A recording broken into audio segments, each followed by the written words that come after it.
אז נתחיל את השיעור. ככה זה. כן, ככה זה. טוב. אז בואו, נצא לדרך. ההקלטה עובדת, ואפשר, כן. אנחנו עכשיו 23 סטודנטים מתוך, וואי, מה קרה לכל האחרים? התעייפו? נשארו לנו מאחור? טוב, אנחנו לא מחכים למאחרים, ואנחנו ממשיכים. אנחנו קורס של סוגיות תלמודיות בדיני משפחה, ואנחנו עוסקים בנישואין כפי שהם בימינו, וראינו כיצד המקור האחרון שקראנו הוא עדיין מלפני 2000 שנים בערך. עדן ברנה, את יושבת ליד מכתביה ומסכמת היטב, או שאת... עדן עושה את התואר מהמיטה, יואל. תדע לך, זה כל שיעור, אל תיקח את זה אישית. לא, אני כן... היא עושה פרסומת לדלטה. אני לא לוקח את זה אישית, אבל עדן, זה לא מכובד בצורה כזאת. ליזט. ניר, אני לא מעוניינת לשמוע את מה שיש לך להגיד. בבקשה, יש בלק פריידי, תקני לי תמי 4. אני מתחנן עם הבקבוק הזה. זה מגיע ב-31, אבל אני הזמנתי. רגע, תעברי לתמי 4, יש בלק פריידי. לא, סליחה, אני משתיק לכולם את המיקרופונים. תקשיב, אם שירה ברגי לא אמרה לך את זה, לא קוראים לי ליזט, אני משתיק את כולם, גם אותך. אי אפשר לנהל שיעור בצורה כזאת.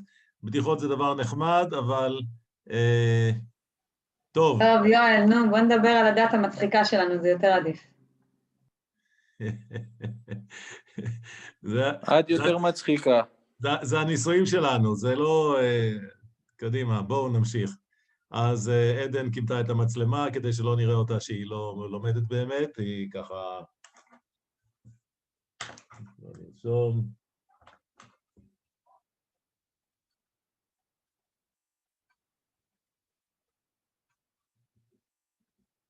כן, יפה.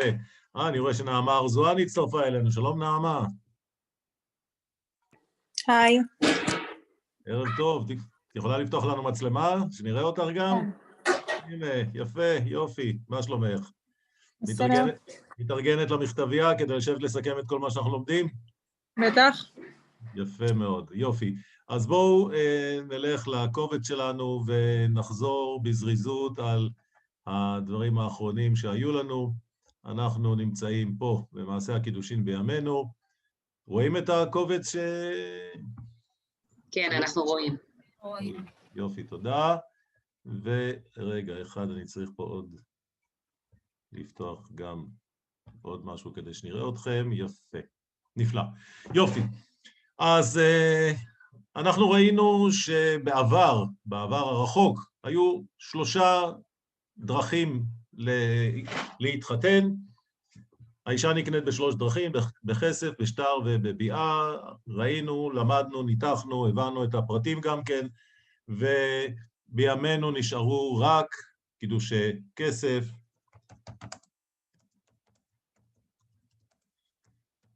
שזה למעשה הטבעת. זה מה שיש בימינו, ועד היום, כמו שכולנו יודעים, מי שבינינו כבר עמד מתחת לחופה, ומי שעוד לא, בוודאי היה כבר אורח בשפע של חתונות, וראה איך מתחתנים, אז הנה השיטה כפי שנתקבעה, וכדי שהנישואים האלה יהיו... זה כאילו מקדם השיטה הזאת של החופה והכל? כן, עדן, חופה זה משהו אחר. חופה, הנה אני יורד קצת למטה, ואת החופה אני משאיר פה, תכף נגיע לחופה. בסדר?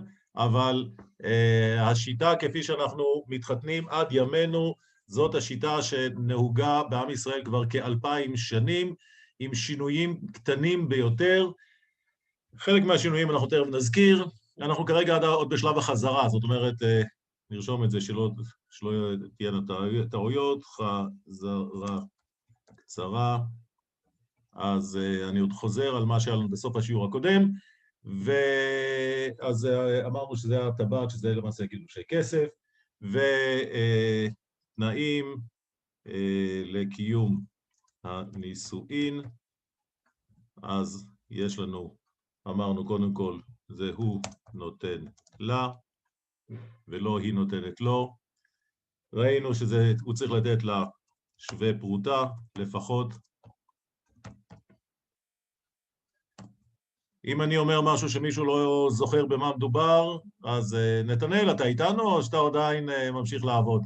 נתנאל לא שומע אפילו, נתנאל עסוק במשהו אחר. נתנאל, נתנאל כהן. מה אתה אומר? אני מקשיב. מה מקשיב? מה המשפט האחרון שאמרתי? אני ראיתי אותך שאתה בינתיים... אני כרגע לא הקשבתי לרגע, אבל הנה, עכשיו אני מקשיב. מוכר טלפונים בינתיים. טוב. אני לא מוכר טלפונים, אני מוכר קווים. טוב, יפה. משמר. נתי, קנית את האייפון 12 פרו-מקס? טוב. עדן, זה המקום והזמן? עדן, זה לא המקום, וגם כרגע אין את זה בארץ, זה לא משנה את הפואנטה. טוב, יש בארץ. תודה למקס. מקס, אם אתה צריך נתנאל יעביר לך, אבל אנחנו עכשיו עוסקים בנישואין. אז אמרנו שהתנאים זה שהוא נותן לה... להתחתן עם נתי אם צריך. חוץ מזה, שום דבר. תודה. אמרנו שווה פרוטה, לפחות. זה צריך להיות משלו, כלומר, הטבעת היא שלו, לא שהוא נותן טבעת שמצא, שקיבל מתנה. לא טבעת שהיא שלו, כאילו שהוא זה שרכש אותה. כן, זאת אומרת, זה שלו, אבל אם הוא לא רכש אותה, אלא היא הייתה שלו... זה מה שהוא שואל אותו בחופה, גם אם אתה קנית אותה, לא? נכון, אבל אם הוא לא קנה אותה, אלא קיבל אותה ירושה, זה גם בסדר. זה עדיין תקף. בסדר, זה עדיין תקף, זאת אומרת, זה צריך שזה יהיה שלו, לכן בדרך כלל הוא קונה אותו, זאת אומרת, הוא לא נותן משהו שהוא לא קנה, אבל זה נכון שזה באמת צריך להיות מי שלו, בדרך כלל... יד ראשונה. לא, מותר שזה יהיה גם כן... גם אם זה מנישואים קודמים? זה לא שלו, מה זאת אומרת? זה מתכון לגירושים. זה רק יביא לו יותר מזל, אושרי. כן, לא, הוא קיבל את זה ירושה מסבתא שלו. בואו, תהיו יותר חיוביות. בסדר? נכון, אבל היא צריכה להיות שלו, וזה צריך להיות בפני שני העדים, דיברנו על זה, וזה צריך להיות בהסכמה הדדית, כלומר שניהם מסכימים, אף אחד לא מכריח אותו לתת, ואף אחד לא מכריח אותה לקבל, וזה צריך להיות לשם נישואין, זאת אומרת, ברור להם למה הוא נותן לה את זה, וזה תנאים. בואו נזכיר בזריזות כמה דברים שהם לא חובה, שאומנם לא הזכרנו אותם, זה עכשיו, מכאן זה דברים חדשים. בקיצור, כי זה לא דברים ממש מהותיים. תנאים בחתונה שאינם מעכבים, זאת אומרת, כלומר, אם הם לא מתקיימים, הנישואין בכל זאת בתוקף. למה אני מתכוון? למשל, נוכחות של רב. נוכחות רב זה דבר שהחוק דורש, גם ההלכה, אבל, והיה והם התחתנו בלי שיש במקום רב, הנישואים הם בתוקף. אז זאת אומרת, מה, הוא יכול לקדש אותה שתי עדים, ואם הטבעת היא שלו, וזה כן, הם נקראים נשואים, אם הוא אמר את הרי את מקודשת לי, אז כן. נכון, ענבל צודקת, זאת אומרת, יש לנו פה את התנאים... זה לא מחייב מעמד חופה? נדבר גם על המושג חופה. עדן, את שוב מזכירה את המושג חופה, ואני אמרתי לך, אם זה רשום בהמשך, כרגע לא רואים את זה במסך, זה נמצא עוד כמה שורות למטה. מה שזה מסומן עכשיו באפור, זה התנאים. אם אחד מהם לא מתקיים, הם לא נשואים. אבל אם הדברים שתכף אני ארשום לא מתקיימים, אז חבל, אבל הנישואים הם כן בתוקף. זאת אומרת, צריך שיהיה רב, אבל והיה ומשום מה לא היה רב, הם נשואים. זה לא מעכב את הנישואים. בסדר? אבל יואל, זה לא יהיה רשום בשום מקום. ילכו אחר כך רגע, סליחה, ליזט, אני אסביר. זה רשום קודם כל במשרד הפנים. ברבנות. לא, רגע. זה רשום קודם כל אצל הקדוש ברוך הוא, בסדר? זהו, כן, שם. זאת אומרת, מצד האמת הם נשואים. יכול להיות שאף אחד לא יודע. יכול להיות שהם התחתנו במחתרת. יכול להיות שתקשיבי, בימינו במדינת ישראל זה מאוד פשוט להתחתן, אבל מה קרה, מה עשו בברית המועצות עד לפני 40 שנים? היה אסור להתחתן, זה היה נגד החוק, אז איך הם התחתנו? אז הם אספו מניין של... אבל מה קורה אם שתי ילדים משחקים ביניהם? ילדים בני 16. יפה, עוד רבע שעה את תדוני בשאלה הזאת עם חברות שלך, ליזט, בסדר? זה בהחלט שאלה, נכון, נישואי צחוק זה דבר עצוב ביותר, זה ממש לא מצחיק. אנחנו תכף נגיע לנישואי צחוק. אבל אמרנו, נוכחות רב זה דבר שחשוב, אבל זה לא מעכב. החופה, מה זאת אומרת החופה? אותה יריעת בד שפרוסה להם מעל הראש. בימינו זה כבר אף פעם לא יריעת בד שפרוסה להם מעל הראש, זה כבר איזה מתקן, איזה קונסטרוקציה של... לא, מה פתאום... משהו קונסטרלטיבי עם פרחים ושטויות, וכל אחד מעצב את זה איך שהוא רוצה. חוץ מהמילה שטויות הכל נכון. זה עיצובים מפוארים ביותר, ויש כאלה שעושים את זה על פלטה הידראולית, אבל עדיין במהות... חופה על המים, חופה על זה. יפה, בדיוק. במהות, יהודים כבר הרבה זמן, מאות שנים מתחתנים כשיש להם יריעה על הראש. זה לאו דווקא הטלית. הטלית זה יכול להיות משהו אחר, זה מנהג נוסף, יש הרבה מנהגים.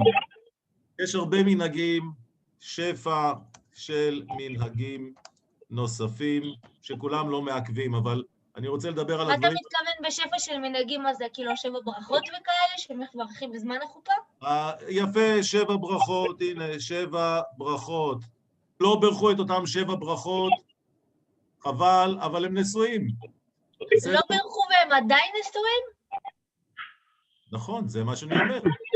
מה שגורם לכך שהם נשואים זה שהוא נתן לה את הטבעת. תכבה את המיקרופון, וואי, זה נורא. אתה יכול להוסיף גם שבירת כוס, יואל. כן, המנהגים זה שבירת הכוס, ויש... להשקות את הכלה הראשונה עם הכוס של הקידוש. שהאימא משקה אותה, לא? היין, שהוא מברך על הטלית, לא? הטלית, כל הדברים האלה זה מנהגים יפים, יש כאלה שחדר ייחוד נוהגים, ויש כאלה זה כבר אצל הדתיים. מקיפים, כאילו מה, חילונים מתחתנים אחרת מדתיים? בסופו של דבר, אם... חדר ייחוד? זה לא שמעתי בחיים, על כל שאר כן. עובדה ששמעת את זה על דתיים, אז למה את אומרת שלא שמעת בחיים? שמעת. כן, שרק דתיים עושים את זה, אני לא ראיתי מישהו שנגיד סתם, חברות שלי התחתנו, ידידים שלי התחתנו, לא ראיתי שיש להם את הדברים האלה. עדן. רק את כאילו את הכל, חוץ מחדר ייחוד. עדן, מה לא ברור במה שאמרתי? הנה, צבעתי לך את זה אפילו בצהוב. מה שעכשיו צבוע בצהוב, זה התנאים המחייבים. אם משהו מהם לא מתקיים, הם לא נשואים. כל השאר, חבל, אבל מתקיים. אחד הדברים החשובים שאנשים טועים בהם, כתובה. יכול להיות שאנשים עשו את הטקס מה שצבוע בצהוב. הוא נתן לה טבעת בפני 2 עדים, זה שלו, זה הסכמה וכן הלאה, הם נשואים. גם אם לא כתבו כתובה. אין כתובה. זה אומר נישואים אזרחיים, אתה מתכוון גם? לא, יא רבי שמעון, אני מדבר איתך על נישואים דתיים. אנחנו מדברים... אם אין כתובה, זה לא נישואים כאילו אזרחיים? לא. מה לא ברור מה זה מה שאמרתי? אני לא מבין. דמייני לעצמך, עדן, דמייני לעצמך, איש ואישה, שניהם לא נשואים. בסדר? עדן, את איתי או עכשיו את עם אחותך? אני איתך. נפלא. גם אחותך מותר לה לשמוע. איש ואישה לא נשואים, והם עושים את התהליך שצבוע עכשיו בצהוב, אחר כך הם נשואים. כל מה שלא בצהוב, זה חשוב שיהיה, זה כך נוהגים, כך כדאי, צריך גם כן, אבל אם משהו מהאלה שלא בצהוב לא מתקיים, זה לא גורם לכך שהם לא נשואים. תקשיבו, אני אתן פה איזו דוגמה מכיוון אחר לגמרי, בסדר? בואו נעזוב רגע את הנישואים. הנישואים הרי זה איזשהו תהליך פורמלי שאנשים הופכים מלא נשואים לנשואים. ניתן דוגמה במשהו אחר לגמרי. עדן, יש לך רישיון נהיגה? כן, יש לי. נפלא. אני משוכנע שאת לקחת בדיוק 28 שיעורים ועברת בטסט הראשון. ברור. עכשיו, את יודעת שלפי החוק... אחרי 5 תיאוריות. לפי החוק חייבים, כדי לקבל רישיון נהיגה, לעבור 28 שיעורים לפחות. וכמובן צריך לעשות גם בדיקת עיניים, ותיאוריה, ומבחן מעשי. זה לפני, כן. בוודאי, אבל כל הדברים האלה זה החוק דורש. עכשיו תארי לעצמך שמישהו, משום מה, לא יודע איך זה קרה, לא עשה מבחן מעשי, בסדר? ובכל זאת הוא קיבל בדואר, הגיע פתאום רישיון נהיגה. ואחרי שנה, משרד הרישוי יעלה על זה שבטעות הוא קיבל רישיון נהיגה בלי שהוא עשה טסט. מה יקרה במקרה כזה? מה יעשו? פוסלים לו את הרישיון. יש להניח שיפסלו לו את הרישיון, ישללו נכון? אותו, לא? אני מניח, יש להניח שידרשו ממנו לעשות טסט, ורק אחר כך יחדשו לו את הרישיון. עכשיו נניח מקרה אחר, שבן אדם משום מה עשה רק 27 שיעורי נהיגה, וניגש לטסט, ובכל זאת קיבל רישיון, ואחרי שנה במשרד הרישוי עלו על זה שהוא עשה רק 27 שיעורים. כל השאר היה תקין, אבל זה נקודה שבה משהו לא בסדר. מה יקרה במקרה כזה? מה נראה לנו? יפסלו לו את הרישיון? ידרשו ממנו לעשות עוד שיעור נהיגה? לא, לדעתי לא. נכון, ענבל, אז ההיגיון שלנו אומר מבחינת הסבירות שמחסור, חיסור של שיעור נהיגה זה לא פוסל את הרישיון. לעומת זאת, אם בן אדם לא עשה את הטסט, את מבחן המעשי, אז זה יפסול לו את הרישיון. זאת אומרת, להשוואה אלינו, לעשות מבחן מעשי, הייתי צובע את זה בצהוב. אבל את השיעור האחרון שחסר לו, במקום 28 שיעורים, הוא עשה רק 27, הייתי שם בצבע לבן. מכיוון שחשוב לעשות, צריך לעשות, החוק מחייב לעשות, אבל אם משום מה לא עשו, זה לא מה שיפסול את הרישיון. הבהרתי מספיק טוב את ההבדל בין התנאים שהם פוסלים את הנישואין לבין התנאים שלא פוסלים את הנישואין? עוד מישהו רוצה לשאול, הבהרות? כן, עכשיו הבנתי. אוקיי, בסדר? יפה.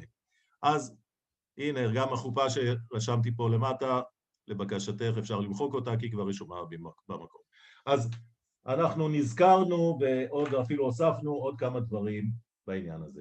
אני רוצה להזכיר עוד דבר אחד, עוד שניים אפילו, עוד דבר אחד שחשוב לענייננו, זה גיל הנישואין. איפה גיל הנישואין? הנה, הבאתי את זה לך.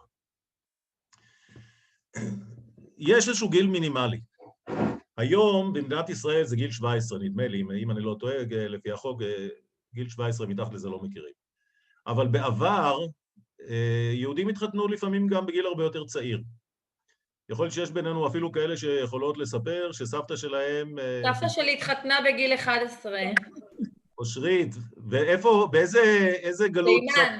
בתימן. כן, כן. כן, יש במקרה הם התחתנו עוד הרבה יותר צעירים, מדברים על גילי 4, 3. לא, בגיל 4-3. כן? מה תעדי מוגזמת? באיזה גיל יואל התחתנה, איך קוראים לה, דיברנו עליה, רבקה? מי זה הייתה? רבקה, כן, אבל רבקה זה לפני 3,500 שנים. לא משנה, נדברת במקרא, אמרתי. נכון, נכון, שירה צודקת. העיקרון הוא שעל פי ההלכה, גם ילדים קטנים, ההורים שלהם או אבא שלהם, יכולים לחתן אותם. הם אמנם עוד לא מתחילים לחיות ביחד. החיים המשותפים יתחילו פחות או יותר בגיל 12, לא לפני זה, אבל... הם היו עושים עסקאות מחירה עם גמלים ו... מה זה כאילו, זה בתמורה לזה? לא, חברים, תפסיקו להגיד את השטות הזאת, אמרתם זה כבר בכל שיעור, אני חוזר ואומר... ואף אחד לא רכוש של אף אחד. יפה, הנה אני אעשה... זה שלא במבחן, זה הכי פשוט. הנה, אני אעשה את זה בצורה כזאת, שלא תהיינה אי הבנות.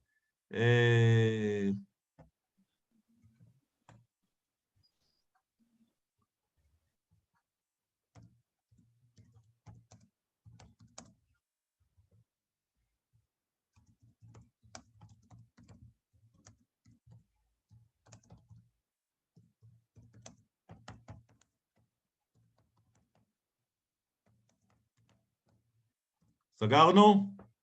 זה מספיק ברור? מספיק ברור, יפה.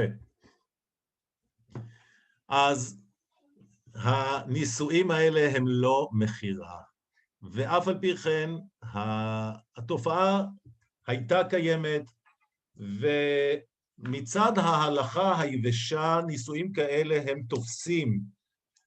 כמובן זה לא טוב. אנחנו יכולים לראות שכבר לפני 2000 שנים, חכמים ניסו לשנות את המציאות הזאת. הנה, הבאתי לכם במקור מספר 11. מסכת אבות, פרק ה' משנה כ"א, בין 18 לחופה. גיל 18 זה גיל ראוי לנישואין. גיל 11 זה, בתפיסה הזאת של מקור מספר 11, גיל 11 זה מוקדם מדי. גיל 4 זה מוקדם מדי. לא כדאי. מומלץ שהחתן והכלה, הבחור והבחורה, כבר יעמדו על דעתם. אבל התופעה קיימת. בכל זאת, התופעה הייתה קיימת בכל הגלויות ובכל התקופות.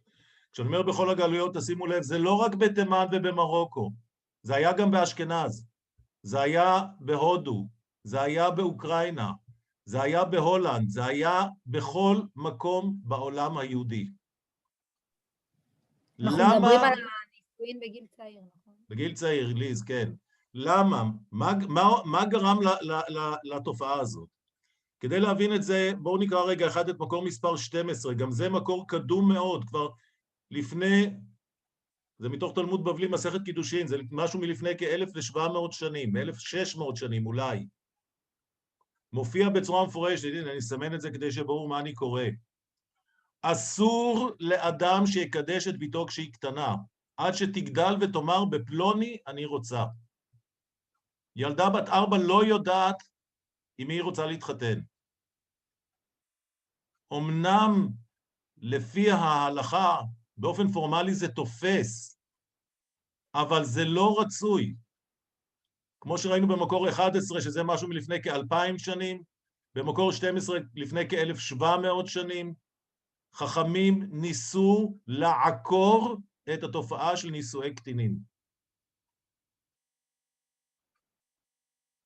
והנה יש לנו על זה תוספת. התוספות, שזה אחד הפרשנים מלפני כ-600 שנים, אגב הוא מאשכנז למי שמתלבט בעניין הזה, אני ארשום את זה פה גם כן.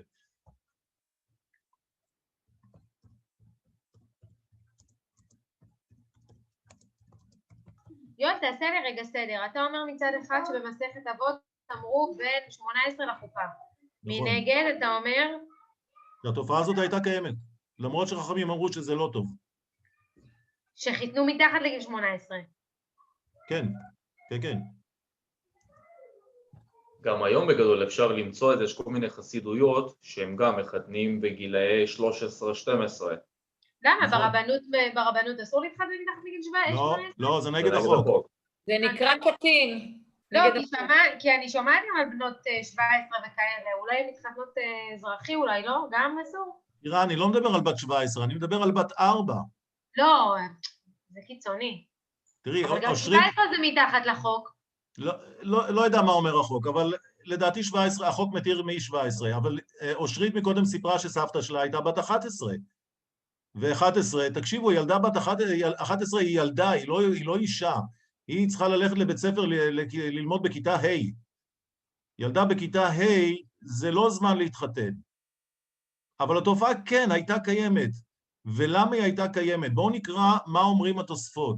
למרות שחכמים התנגדו, חכמים לפני 1700, ראינו, לפני 2000 שנים.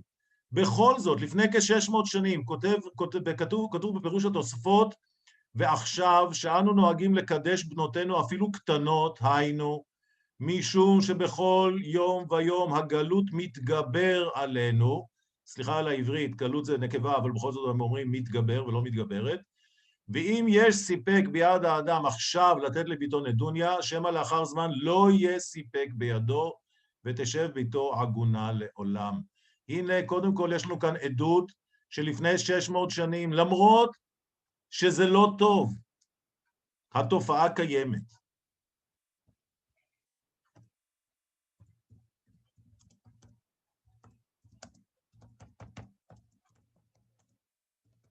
ואנחנו יכולים לומר, למצוא פחות או יותר במחקר שתי סיבות לתופעה הזאת. הייתה קיימת כי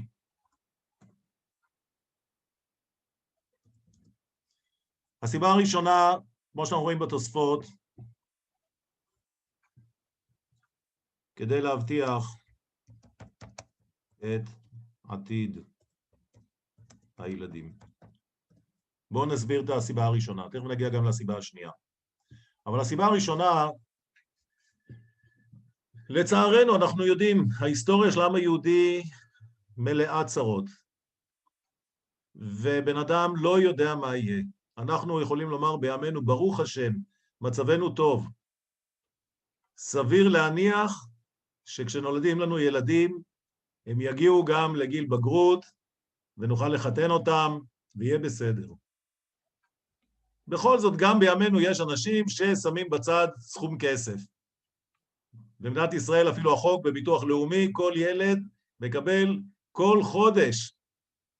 כמה? 500? כמה הוא מקבל? 500 שקלים? 50. 50 שקלים. 500 בשנה. 500 רק אם הוא מושך את זה בגיל 21, הוא מקבל איזשהו... 50 שקלים, המדינה על פי חוק חוסכת לילדים.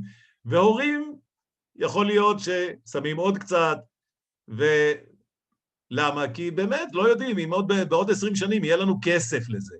אבל לפני 500 שנים ו600 שנים, זה לא הייתה שאלה אם יהיה לנו כסף לזה, יכול להיות שאנחנו בכלל לא נהיה בעולם. כאשר יהודים כל הזמן נעלמו, נרצחו, ילדים נשארו יתומים, ההורים רוצים לדאוג שעכשיו אפשר לדאוג לילדים, לחתן אותם, נחתן אותם כבר עכשיו. גם אם הם רק ילדים בני 4, בינתיים הם עוד לא צריכים ללכת לחיות ביחד. הילדה תישאר אצל ההורים שלה, הילד יישאר אצל ההורים שלו, אבל הם כבר נשואים, זאת אומרת, זה מין סוג של ביטחון לעתיד. בימינו אנחנו דואגים לילדים, לגן ילדים הכי טוב שאנחנו יכולים למצוא, ואחר כך לבית ספר, ואם המורה תגיד משהו לילד שלנו, אוי ואבוי למורה. אנחנו דואגים לילדים שלנו. לפני מאות שנים, הדאגה הזאת באה לידי ביטוי בכך שדאגו להם גם לבן זוג ולבת זוג. כי כרגע אפשר, אז כרגע נדאג להם. אז זה מה שרשמתי באלף, להבטיח את העתיד של הילדים. הסיבה השנייה זה לשמור עליהם מפני האוכלוסייה הלא יהודית. בואו נסביר גם את זה. למנוע התבוללות. זה לא, ניר, זה לא התבוללות, זה אפילו יותר חמור מהתבוללות. זה בכיוון מה שאתה אומר. פחדו שיחטפו אותם. יפה, בדיוק, זה היה החשש. זה אפילו לא שיחטפו אותם. תקשיבו, יהודים בכל הדורות ובכל המקומות בעולם חיו בין או נוצרים או מוסלמים. זה היה שתי הסוגים. והיו צריכים כל הזמן להתגונן. הרבה פעמים היחסים היו יחסים טובים, אבל גם הרבה פעמים היו יחסים לא טובים עם האוכלוסייה שמסביב. הייתה אוכלוסייה עוינת. עכשיו, נדמיין לעצמנו שיהודי יש לו בת 12, בת 13, בת 14, בא אליו השכן הגוי, אומר לו, שכן יהודי יקר, ראיתי שהבת שלך הגיעה לפרקה, והבן שלי בדיוק מתאים לו שהיא תתחתן איתו. היהודי לא תמיד יכול לומר לגוי, אני לא רוצה. אבל אם הוא אומר לו, תקשיב, הייתי שמח, אבל היא כבר נשואה, אז נפתרה הבעיה. מה אתם אומרים? זו שיטה טובה לשמור על הילדים? סוג של.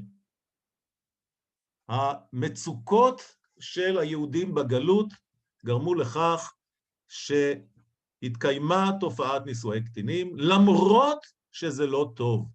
למרות שאנחנו מוצאים גם במקור 11 וגם במקור 12, שחכמים מנסים למנוע את זה וממליצים שזה לא יקרה, בפועל התופעה קיימת.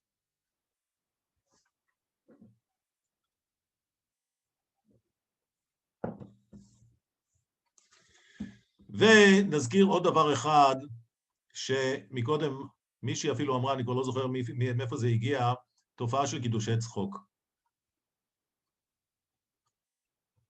קידושי צחוק זה תופעה של אנשים שמתחתנים בלי ששמו לב.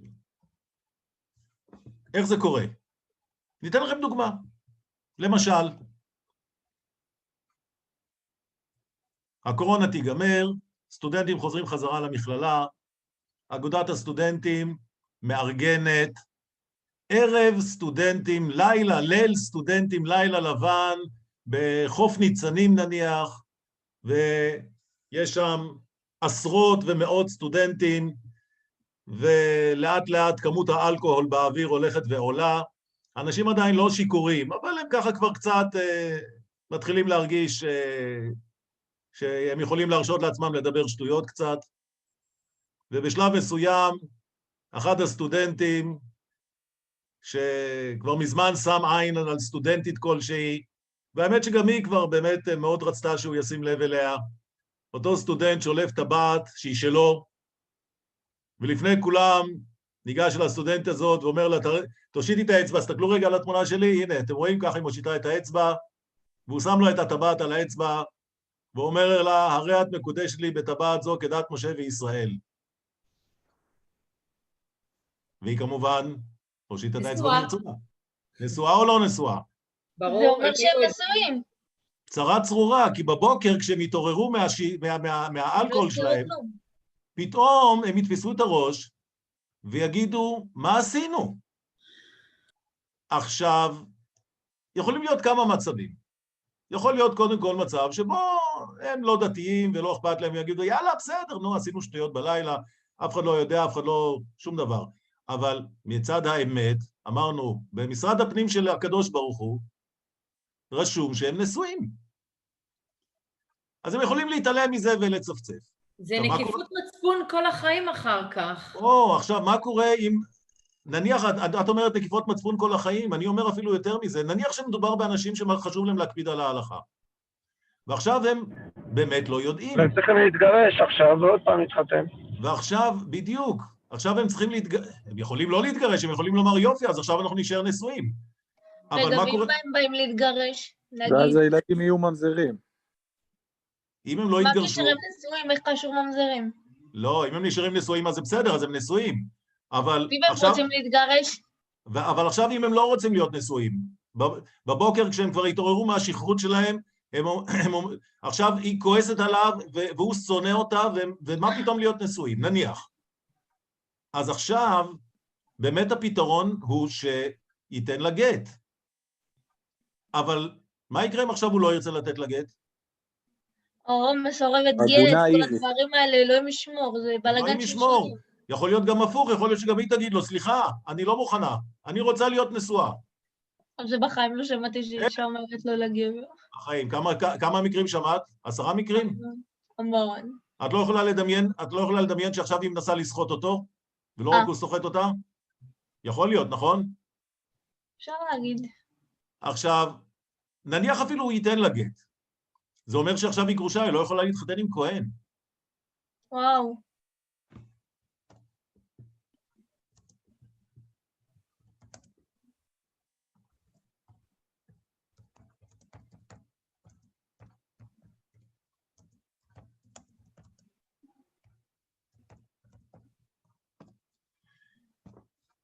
הרבה פעמים במצב כזה, הם יכולים לפנות לרב, ויש רבנים שמנסים להתמחות, לא מנסים, מתמחים בפתרון של בעיות של קידושי צחוק. ואז הם הולכים לבדוק, אולי אחד מהתנאים לא יתקיים. למשל, אולי הם היו כבר שיכורים ברמה כזאת שהם בעצם לא הבינו מה הם עושים. איך אפשר לוודא כזה דבר? וזה יכול לבטל את זה כאילו? אבל זה קשה מאוד לברר כזה דבר. אין סקאלה של רמת שכרות. בוודאי לא כשהם לא מדדו, הם לא יכולים לדעת כמה אחוז אלכוהול היה להם באותו רגע שבו הוא שם את הטבעת על האצבע. יכול להיות אולי שלא היו מסביב באמת עדים, זאת אומרת, היו עדים, אבל הם לא באמת שמו לב, אף אחד לא, מנסים לחפש מי היו העדים במקרה הזה. בסיטואציה שנתת איזה... אבל מספיק שני העדים, וזהו, יש כאילו... צריך גם להיות נישואין, הם יכולים להגיד שזה היה בהומור, וזה לא באמת... זה לא תופס, אבל הוא אמר. עכשיו, ענבל מציעה שהם יכולים לומר, תראי, אמרתי, אם חשובה להם האמת, אז הם לא ירמו. הם יכולים כמובן, אמרתי, הם יכולים בכלל להתעלם מהדבר הזה, אם זה לא חשוב להם לשמור על ההלכה, אז הם יצפצפו, וזהו. אולי, אושרית אומרת, יהיה להם ייסורי מצפון כל החיים. אם אתה אומר, הם היו שיכורים, ואתה צריך לעשות את זה לשם הנישואין, יכול להיות שגם, אתה יודע, הם לא חייבים לשקר. לשם ההלכה, אם הם אנשים מאמינים, אז קודם כל לשם ההלכה. אז אמרתי, מנסים למצוא פגם, שהפגם יכול להיות אולי, נרשום זה ככה, רגע,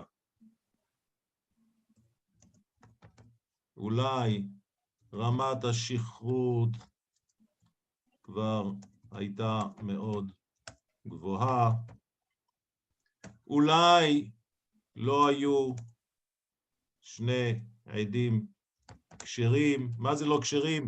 נניח מי שעמד לידו שמה, זה רק האחים שלו או האחים שלה, או קרובי משפחה, כולם היו קרובי משפחה.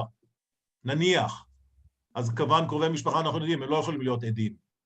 אבל כדי לבטל את הנישואים האלה, הם עדיין צריכים ללכת לרבנות, דיינים וכל זה? זה צרה צרורה, יכול להיות שהם צריכים באמת לפנות לרבנות, ובהחלט יכול להיות שיגידו להם אחרי כל הפגמים שאולי מוצאים, לפחות בגלל הספק שייתן לה גט, אבל אז יכולה להיות, כמו שאמרנו, סחטנות, זה יכול להוביל, אמרתי, זה יכול להוביל לסחטנות, יגרום לכך שהיא לא תוכל להתחתן עם כהן, בוודאי שברון לב וכן הלאה. בקיצור, קידושי צחוק זה לא באמת צחוק. זה ממש לא צחוק. ואנחנו הולכים לדמיין עשרות מצבים שקוראים כאלה דברים. ויש איזו תוכנית טלוויזיה של, נכון, נישואים מבט ראשון, וכל מיני שטויות כאלה שעושים. פתונה ממבט ראשון. פתונה ממבט ראשון, ושם, בדיוק בגלל הדברים האלה, יש תמיד כיתובית בהתחלה, שברור גם לזוג, שבאמת, באמת הם לא מתחתנים בכלל. זה סתם, זה הצגה בשביל הטלוויזיה. מה? זה לא שמתי לב אפילו. מכיוון שאם זה לא הצגה לטלוויזיה, יכול להיות אחר כך שבאמת נשואים. זה צרה צרורה הדבר הזה. זה יכול להיות שמסיבת סיום של בית ספר יסודי, עושים על הבמה הצגה של איך התחתנו במרוקו. והנה הוא לובש בגדים של חתן, והיא לובשת בגדים של כלה, ואחר כך צרה צרורה. יואל, אבל ליזט אמר משהו נכון בתחילת השיעור, מה קורה עם ילדים? איך אפשר... כאילו, ילדים הם הכי תמימים, הם לא מבינים את זה, איך... בטח שהם גם לא ייחסו לזה רצינות גם, חשיבות. אז שירה, מה את מציעה? אבל הם יכולים, אבל הם יכולים לא לייחס לזה חשיבות, אבל חייב שתי עדים בוגרים שכן יכולים להגיד, חבר'ה, הם עשו פה איזה משהו, זה לא משהו שצריכה לברוח מ... כן, אני אגיד לך מה, יש לילדים הרבה משחקים של אבא ואמא, כאלה, ויכול שזה יהיה בבית, ויהיו הורים בבית שהם כביכול העדים. אז ההורים צריכים לשים לב לזה, אבל... לא, אז אני אומרת, מה קורה, כאילו, זה סוגיה שאני... נכון, שירה, ילדים כשנמצאים בבית, ההורים צריכים להשגיח שהם לא ישחקו בגפרורים, נכון? צריכים להשגיח על... יש הבת ששייכת לו מהכסף שלו והוא ייתן לה, זה כאילו... אז זהו, אז בהחלט, כן, סביר שאצל ילדים קטנים תקלה כזאת באמת לא תקרה, אבל ברגע שמדובר על ילדים בוגרים, ובואו תקשיבו, גם אנשים, גם בני 15 הם עדיין יכולים להיות לפעמים ילדים ולעשות שטויות, וכן, והאמת שלמה רק ילדים בני 8, יכולים להיות גם כן אנשים בני 30 ו-40 שעושים את השטויות האלה. הוא אומר לאיזה סתם? השאלה מה עבר להם בלב כשהם אמרו את הדבר הזה, וזה דבר שממש כמעט בלתי אפשרי לברר. האם הוא אמר לה את זה באמת סתם? זה היה בדיחה או בדיחה עם חצי רצינות? זה לא מצחיק אבל. טוב, הבנו את העניין הזה. בואו, אנחנו עוברים עכשיו למשימה. המשימה שלנו תהיה ככה. אנחנו עכשיו הולכים לתרגל את מה שלמדנו. אני הולך להפנות אתכם לכתבה אמיתית. אני אראה לכם אותה אפילו, תכף ניתן לכם גם את הקישור, עיתון הארץ. בואו נפתח את זה רגע אחד, עוד מעט נשלח לכם גם כן את הקישור. רגע, אתם לא רואים בעצם מה שנפתח אצלי. אתם עדיין רואים, סליחה, אני צריך לשתף אתכם במסך עם זה, רגע. אני אקטין את זה רק שנייה, תכף נשתף אתכם עם מה שנפתח לי פה. לא, אוי, הסתיר לי פה עכשיו הכל. רגע.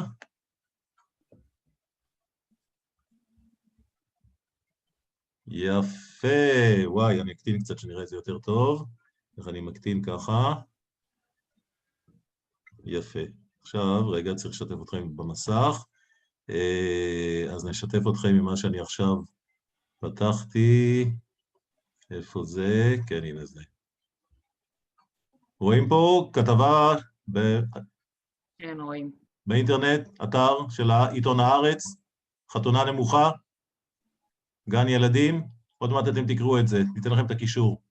אלוהים ישמור, רק לראות את הזה ואני החרדתי. אתם רואים את הטקס של החתונה בגן צוצלת? כן, כן. טוב. אימא'לה. אז מה שאנחנו יכולים לעשות עכשיו, אתם הולכים לקרוא את הכתבה הזאת במלואה. תכף אני אשלח לכם את הקישור, ואני גם אשלח אתכם לחדרי זום. אתם מכירים את העניין הזה של חדרי זום, נכון? כן, אתה מחלק אותנו לקבוצות. ואני נותן לכם, בחדרים האלה, כרגיל, אנחנו מכירים את זה, קודם כל אומרים שלום, 3-4 סטודנטים נפגשים, וקובעים בינינו מי מנהל הרישום שלנו, כי אתם תצטרכו גם כן להגיע למסקנות ולרשום אותם.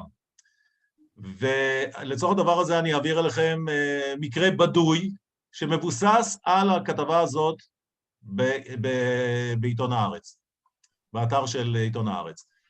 אז אני תכף אשלח לכם את זה. איך אני אשלח? אני אשלח לכם את זה בוואטסאפ.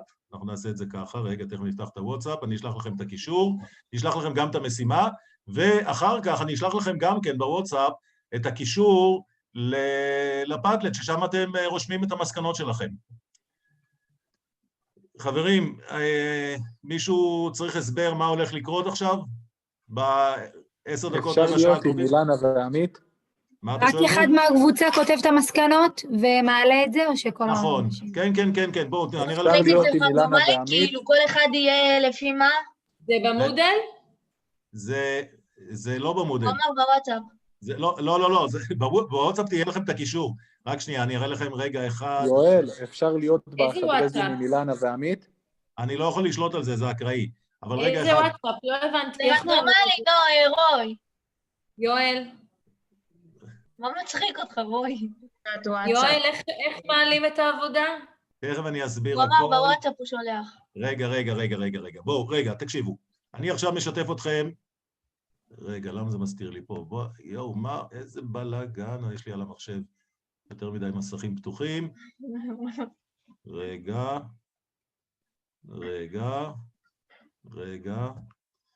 טוב, עכשיו אתם רואים את הפאדלט. בסדר? תכף נשלח להם קישור למקום הזה. יש פה קיר, וכל חדר נועץ פתק על הקיר הזה.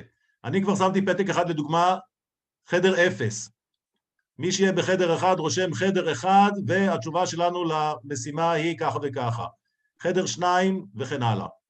בסדר? אז בואו, אני חוזר חזרה. שים לנו הקישור אני חוזר חזרה. תקשיבו, אני רושם לכם עכשיו בצ'אט את השלבים. 1, חלוקה לחדרי... תעשה חדרים של 3, ככה, הכי טוב. יהיה איזה 3 או 4, אתה יודע, זה חלוקה לא... הלאה, זה הדבר הראשון. 2. לא יגויים איתי, לא הבנת את זה עדיין? רגע, זה הגיע לכתובת לא נכונה. לא כתוב בצ'אט כלום. נכון, צודקת. הנה, עכשיו זה יהיה מחדש. 1. נו, למה זה כל פעם עובר לי לאנגלית? 1. חלוקה לחדרי זום. 2. יש לנו, פותחים את המאמר בעיתון הארץ. אפשר לעשות שיתוף מסך בתוך החדר. רק שנייה, נוודא באמת שיש לכם שיתוף מסך בחדר. יש שיתוף מסך בחדר. הלאה. אחרי שפותחים את המאמר בעיתון הארץ וקוראים אותו יחד ומפנימים את מה שקורה שם. 3. בוואטסאפ אשלח לכם משימה, סיפור בדוי לביצוע. בסדר? יגיע לכם בוואטסאפ. ואחר כך, מיד אחרי הסיפור, גם כן בוואטסאפ אשלח קישור לפדלט, שם כל חדר ממנה נציג שירשום את המסקנות של חברי החדר. הצלחנו לעקוב אחרי 4 השלבים? מישהו עוד רוצה עוד פעם הסברים? לא לגמרי הבין? נראה שכולנו הבנו, אף אחד לא שואל, אז אני מניח שכולנו הבנו מה הולך להיות. בסדר? אז אני אעשה ככה. קודם כל כבר נשלח לכם את הקישור לכתבה. רגע, איפה יש לי את זה? הנה זה פה, סליחה, רגע.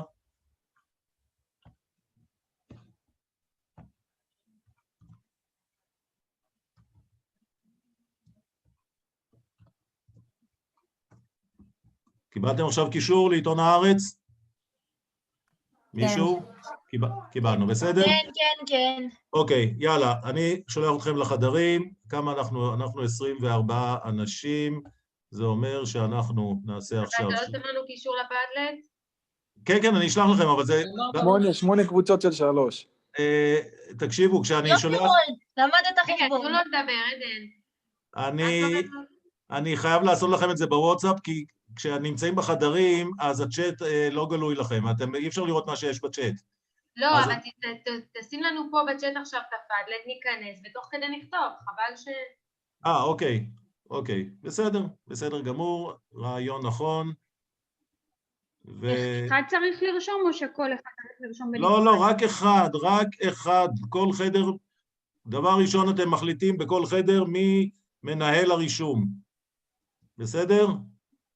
הנה, זה עכשיו אני גם שולח לכם את הקישור של הפדלט, ואם אתם רוצים נשלח לכם פה גם כן עכשיו את המשימה, בואו נשלח גם את המשימה, אבל זה ארוך, זה יהיה קשה, אני אשלח את זה בכל מקרה אחר כך גם כן בוואטסאפ, כמו שאמרתי, אז הנה המשימה, מאוד מאוד ארוכה, אני אשלח לכם את זה שוב.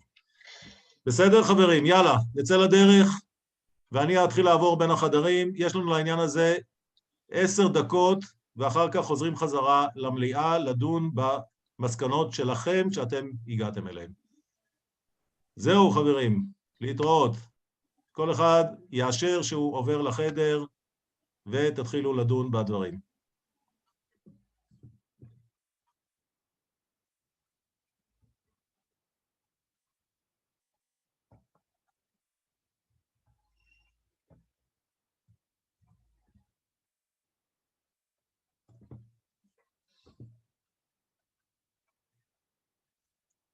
רוי, למה אתה נשאר במליאה? בטעות עשיתי not now במקום join, אתה יכול לשלוח לי שוב? רגע, בוא נראה איפה אתה נמצא.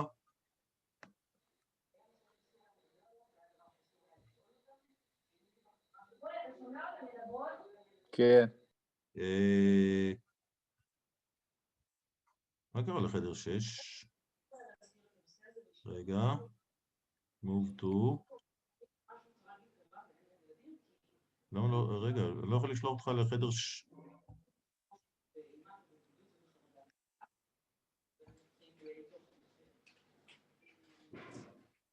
רוי, אין לך על המסך לעבור לחדר? לא, היה לי, ובטעות במקום join נלחץ לי not now, וזה כאילו פלט אותי החוצה. אז תקשיב, מכיוון שאתה בחדר 6, אני לא יכול לשלוח אותך לחדר 6, אני אעביר אותך לחדר 7 אני אעביר אותך, בסדר? מה שאתה חושב, זה לא באמת משנה, אני צוחק. לא, אבל מקסימום ניכנס שם, נעביר אותך חזרה לחדר 6. כי חדר 6 עכשיו נשארו רק 2 סטודנטים. הנה, עשה ג'וי.